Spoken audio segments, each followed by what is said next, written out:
तो दोस्तों आज की इस वीडियो में हम लोग जिला प्रशासन को समझने की कोशिश करेंगे यानी कि डिस्ट्रिक्ट मैनेजमेंट के बारे में बात करेंगे। हम ये समझने की कोशिश करेंगे कि एक जिले का पूरा कार्यभार किस प्रकार लोगों में विभाजित होता है, कौन कौन से इसके विभाग होते हैं और उन विभागों की अध्यक्षता कौन करता है, ये समझने की कोशिश करेंगे। सबसे पहले तो किसी भी जिले का जो प्रमुख या मुखिया होता है वो जिला अधिकारी होता है। ये जिला अधिकारी भारतीय प्रशासनिक सेवा का अधिकारी होता है यानी कि आईएएस ऑफिसर होता है। ठीक है, अब इस जिले का संचालन करने में जिले के अन्य विभागों के जो अधिकारी होते हैं वो जिला अधिकारी की सहायता करते हैं, मतलब आईएएस ऑफिसर की सहायता करते हैं। अब जिला अधिकारी के अंतर्गत कौन कौन से विभाग आते हैं? देखो, तीन तरीके के विभाग होते हैं किसी भी जिले के अंदर। एक होता है राजस्व विभाग यानी कि रेवेन्यू डिपार्टमेंट, एक होता है विकास विभाग यानी कि डेवलपमेंट डिपार्टमेंट, और एक होता है कानून व्यवस्था या फिर कानून विभाग, जिसे आप जुडिशियल सिस्टम भी कह सकते हो। अब ये जो जिला अधिकारी होता है ये इन तीनों विभागों को संभालता है। अब ध्यान से समझना, इनको संभालता है। राजस्व विभाग को जब ये संभालेगा तब ये डिस्ट्रिक्ट कलेक्टर कहलाएगा यानी कि डीसी साहब कहलाएंगे। जब ये विकास विभाग को संभालते हैं, विकास विभाग के काम देखते हैं, तब ये डिस्ट्रिक्ट ऑफिसर कहलाते हैं या फिर चीफ डिस्ट्रिक्ट ऑफिसर, जिसको आप सीडीओ या फिर डीओ कह सकते हो। ठीक है, और जब ये कानून व्यवस्था को संभालते हैं तब ये डिस्ट्रिक्ट मजिस्ट्रेट कहलाते हैं यानी कि डीएम कहलाते हैं। एक ही व्यक्ति अलग अलग विभागों में अलग अलग काम के लिए अलग अलग नाम से पहचाना जाता है। ठीक है, तो याद रहेगा डिस्ट्रिक्ट कलेक्टर, डिस्ट्रिक्ट ऑफिसर और डिस्ट्रिक्ट मजिस्ट्रेट, ये चीज हो जाती है। अब जो राजस्व विभाग होता है इसके कुछ मुख्य कार्य होते हैं, जैसे कि भूमि की माप लेना। अब आपको पता है शहर हो या गांव हो, किसी भी तरीके का जिला हो, वहाँ पे भूमि की माप लेनी होती है, भूमि के सारे कार्य करने पड़ते हैं। इसके अलावा खसरा यानी कि ज़मीन को नंबर देना होता है, यानी कि एक तरीके से ज़मीन की आइडेंटिटी हो जाती है, पहचान हो जाती है कि इतने नंबर पे है। और एक है खतौनी का काम, जिसमें ज़मीन के कागज़ बनते हैं, ये तो आपको पता होगा। इसके अलावा जो टैक्स होता है, लगान होता है, वो राजस्व की वसूली होती है, वो सब भी राजस्व विभाग ही करता है। अब ये काम डिस्ट्रिक्ट कलेक्टर करता कैसे है? तो देखो, इसके लिए पूरे लेवल बने हुए हैं। सबसे नीचे विलेज लेवल पे यानी कि गांव के लेवल पे पटवारी होता है, जो सारे कार्य देखता है, भूमि की माप देखता है, रिपोर्ट विपोर्ट तैयार करता है। वो रिपोर्ट वो देता है कानून गो को। अब कानून गो भी एक पोस्ट होती है, आपको पता है, रेवेन्यू ऑफिसर क्लर्क होता है वो, उसको ये रिपोर्ट जाती है। फिर ये कानून गो जो रिपोर्ट है तहसीलदार को देता है, तहसीलदार डिवीज़न का होता है, वो मैं अभी आपको बताऊंगा। और ये तहसीलदार उस रिपोर्ट को किसे देता है? एसडीसी या फिर एसडीएम को देता है। ठीक है, एसडीसी या एसडीएम जो होता है वो असिस्टेंट डायरेक्टर होता है। जैसा कि मैंने आपको बताया कि अलग अलग विभाग में एक ही कलेक्टर को अलग अलग नाम से जाना जाता है, डीसी, डीओ, डीएम। इसी तरीके से उसका जो असिस्टेंट होता है वो भी अलग अलग नामों से जाना जाता है। यहाँ पे आप इसको एसडीसी या फिर एसडीएम कह सकते हो, मेनली तो एसडीएम हम लोग कहते हैं, तो उसे असिस्टेंट कलेक्टर कहा जाता है। और ये असिस्टेंट कलेक्टर किसे रिपोर्ट देता है? डायरेक्ट डिस्ट्रिक्ट कलेक्टर को यानी कि डीसी को देता है। तो ये पूरे लेवल बने हुए हैं कि कौन किसके पास किस तरीके से काम करेगा। इसके बाद आता है विकास विभाग यानी कि डेवलपमेंट डिपार्टमेंट। इसमें क्या होता है कि सभी को समान अवसर देने हैं विकास के, तो इस चीज़ की जिम्मेदारी डिस्ट्रिक्ट ऑफिसर की होती है। जैसे कि विधायिका में कोई कानून बना है कि एक योजना बनी है सबके लिए, एक कानून बना है, तो उस कानून का ठीक से पालन भी करवाना है और लोगों को समानता भी देनी है, अवसर भी देने हैं। ये काम डिस्ट्रिक्ट ऑफिसर को देखना पड़ता है।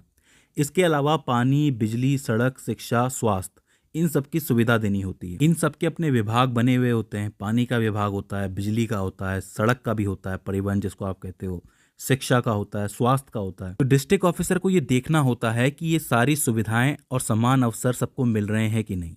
इनके नीचे भी कई अधिकारी होते हैं जिनके बारे में मैं अभी आपको थोड़ी देर में बताऊंगा। इसके अलावा जो आय, जाति, निवास प्रमाण पत्र बनते हैं वो सब भी डीओ ही प्रदान करता है, मतलब ये कार्य भी उन्हीं के विभाग के अंतर्गत आता है। तो ये होता है आपका विकास विभाग। इसके बाद आता है आपका कानून व्यवस्था या फिर कानून विभाग, जहाँ पे ये डिस्ट्रिक्ट मजिस्ट्रेट का रोल निभाते हैं। इनको करना ये होता है कि जिले में व्यवस्था और शांति बनाए रखने का काम इनको करना होता है। अगर किसी तरीके की असामाजिक गतिविधि हो रही है तो उसको रोकने का कार्य इनको करना होता है। तो इन तीनों विभागों को अकेला जिला अधिकारी संभालता है बहुत सारे अधिकारियों की मदद से।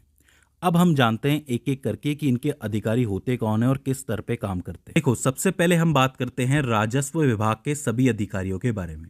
तो देखो, सबसे ऊपर होता है जिला अधिकारी यानी कि डिस्ट्रिक्ट कलेक्टर, जिसको आप डीसी साहब कहते हो। अब जो जिला होता है वो कई तरीके के डिविजन्स में बटा हुआ होता है। मतलब एक बहुत बड़ा जिला है तो इकट्ठा चलाने से अच्छा है कि उसको हिस्सों में तोड़ा जाए, और जो हिस्से होते हैं वो डिवीजन कहलाते हैं। उन डिवीजन के अंदर बैठता है आपका एसडीएम यानी कि सब डिविजनल मजिस्ट्रेट। ये जो एसडीएम होता है ये सभी डिविजन्स का कार्य देखता है, उसको इकट्ठा करता है और किसको रिपोर्ट करता है, डीसी साहब को यानी कि डिस्ट्रिक्ट कलेक्टर को करता है। अब जो आपका एक डिवीजन होता है ना उसको आप तहसील कहते हो। ध्यान से समझो कि जिला टोटा डिविजन्स के अंदर एक डिवीजन क्या कहलाएगा, तहसील। उस तहसील को कौन संभालता है, तहसीलदार, यानी कि आपके एसडीएम के नीचे आता है तहसीलदार। अब ये जो तहसील होती है ये भी परगने में टूटी हुई होती है, यानी कि ये भी सर्कल्स में टूटी हुई होती है, जहां पे कौन बैठता है, कानून गो नाम का अधिकारी बैठता है। ठीक है, तो कानून गो सर्कल को संभालता है या फिर परगने को संभालता है।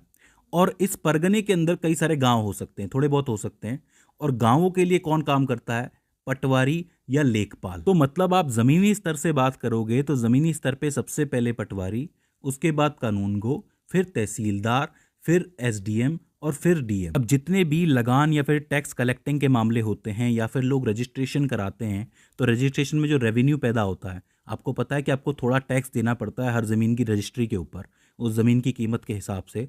तो उसमें सरकार का जो कमाई होती है वो कमाई जो है यही चेन ऊपर तक लेके जाती है। इसके बाद आते हैं आपके विकास विभाग के अधिकारी। ये भी बड़े मज़ेदार हैं, इनको ध्यान से देखना। सबसे ऊपर होता है आपका जिला, और जिले में बैठता है आपका डिस्ट्रिक्ट ऑफिसर यानी कि डीओ साहब। डीओ साहब को आप सीडीओ साहब भी कहते हो, यानी कि चीफ डिस्ट्रिक्ट ऑफिसर भी कहते हो। इसके बाद जो जिला है वो डिविजन्स में बढ़ जाता है हमेशा की तरह, और उन डिविजन्स के लिए होते हैं आपके डिस्ट्रिक्ट डेवलपमेंट ऑफिसर यानी कि डीडीओ साहब। इसके नाम से समझ में आ रहा है कि विकास अधिकारी है, ये विकास देखता है सारा काम। देखिए, जयपुर जैसे शहर के अंदर जैसे एक डेवलपमेंट अथॉरिटी है जिसको आप जेडीए के नाम से जानते हो, वैसे हर एक ज़िले के अंदर एक डेवलपमेंट अथॉरिटी होती है जहाँ पे ऐसे डीडीओ बैठते हैं। ठीक है, इसके बाद ये जो डिवीज़न है ये ब्लॉक में बैठते हैं, और ब्लॉक में कौन बैठते हैं, ब्लॉक डेवलपमेंट ऑफिसर्स बैठते हैं, जिनको आप बीडीओ साहब कह सकते हो।